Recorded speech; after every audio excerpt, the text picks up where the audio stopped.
அந்த நரகத்துடைய நெருப்பு அவர்களுடைய முகத்தில் எவ்வளவு அதிகமாக, எவ்வளவு வேகமாக, எவ்வளவு பயங்கரமாக வந்து சேரும் என்று சொன்னால், அவர்களுடைய உள்ளத்தில், அவர்களுடைய வாய்க்குள்ளால் இருக்கக்கூடிய அந்த தாடையெல்லாம் வெளியே தெரியும்.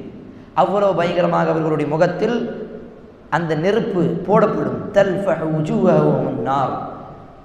அது மட்டும் இல்லாமல் இன்னொரு இடத்தில் அல்லாஹ் கூறுகின்றான், நரகவாதிகளுடைய ஒரு பல்லு எவ்வளவு நீளமாக இருக்கும் என்று சொன்னால், உஹத் மலை போல் அவ்வளவு நீளமாக இருக்கும். இந்த சொர்க்கத்தில் போன பிறகு, நரகத்தில் போன பிறகு ஆதம் அலைஹிஸ்ஸலாம் எப்படி படைக்கப்பட்டார்களோ அதே நீளம்தான் அவர்களுக்கு கொடுக்கப்படும்.